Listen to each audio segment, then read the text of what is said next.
ఓం నమ శివాయ. నమో నారాయణాయ. ఓం శ్రీ కర్మ నివారణ కాల భైరవాయ నమో నమః. ఓం వజ్రణకాయ విద్మహే తీక్షణ దగ్గుస్థాయ ధీమహి తన్నో నవనారసింహస్వామి ప్రచోదయాతు. హరి ఓం. మా ఛానల్కి స్వాగతం. చూస్తున్న వీక్షకులకు ప్రేక్షకులకు ప్రియ కాళ భైరవ భగవంతులకి స్వాగతం పలుకుతూ మమ్మల్ని ఎంతగానో ఆదరిస్తూ ఉండబడినటువంటి ప్రియ సోదరీమణులకు స్వాగతం పలుకుతూ సనాతన ధర్మ సంరక్షకులకు అలాగనే జ్యోతిష్య అభిమానులకు స్వాగతం పలుకుతూ 16/5/2024 నుండి 31/5/2024 వరకు పుట్టినటువంటి వారందరికీ కూడా ముందస్తుగా జన్మదిన శుభాకాంక్షలు. గతంలో వివాహం చేసుకున్న వారికి వివాహ వార్షికోత్సవ శుభాకాంక్షలు. మనకు వైశాఖ మాసం అనగానే పండగలకు కొదవలేనటువంటి మాసము కనుక అన్నవరంలో సత్యనారాయణ స్వామి యొక్క కళ్యాణము, స్వామివారిని స్మరించడం, ధ్యానించడం, వీలైతే ఇంట్లో మనం సంవత్సరానికి ఒక్కసారైనా శ్రీ రమా సహిత సత్యనారాయణ స్వామి వ్రతాన్ని ఆచరించుకోవడం వలన స్వామి యొక్క ఆశీస్సులు ఉంటాయి. అలాగనే మనకు వాసవి మాత అమ్మవారి యొక్క జయంతి, అమ్మను స్మరిస్తే అన్నీ మనకు ఉన్నట్లే అని చెప్పి గమనించాలి. అలాగనే మాసానాం వైశాఖ మాసం అంటారు.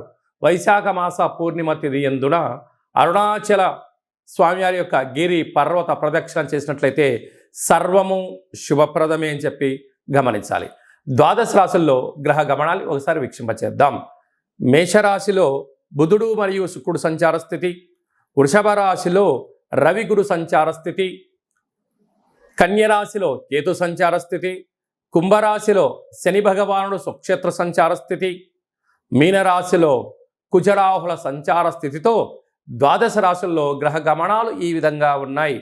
12 సంవత్సరముల తర్వాత శుక్ర భగవానుడు స్వక్షేత్రమైనటువంటి వృషభ రాశిలోకి ఈ 20వ తారీఖున మే నెలలో సంచరించడం జరుగుతుంది.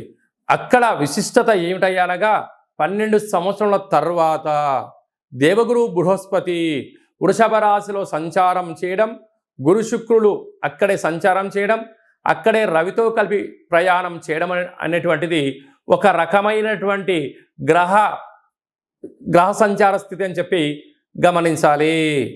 ధనుసు రాశి వారికి 12 సంవత్సరాల తర్వాత 6వ స్థానంలో శుక్ర భగవానుడు స్వక్షేత్రంతో గురువు సంచారం చేయనప్పుడు ఎలాంటి ఫలితాలు ఉంటాయో ఈ వీడియోలో సవివరంగా సంపూర్ణంగా తెలుసుకుందాం.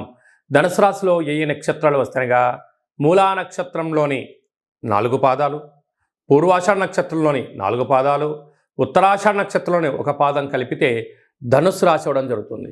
చాలామందికి పుట్టినటువంటి కాల సమయంలో డేటా ఆఫ్ బర్త్లో లేనటువంటి కారణం చేత పేరు యొక్క మొదటి అక్షరాన్ని అనుసరిస్తూ రాశిని తెలుసుకునే ప్రయత్నం చేద్దాం. ఏ, యో, బా, బి, బు, ధ, బా, డా, భే అక్షరాల వారందరూ కూడా ధనుసు రాశి జాతకులే. ధనుసు రాశికి అధిపతి దేవగురు బృహస్పతి. వీరికి తృతీయంలో శని సంచార స్థితి ఉండడం, అర్ధాష్టమ కుజుడు అర్ధాష్టమ రాహువు కారణం వలన, కుజదోష ప్రభావం కారణం వలన చిన్న చిన్న విషయాలకు ఆందోళన తగదు.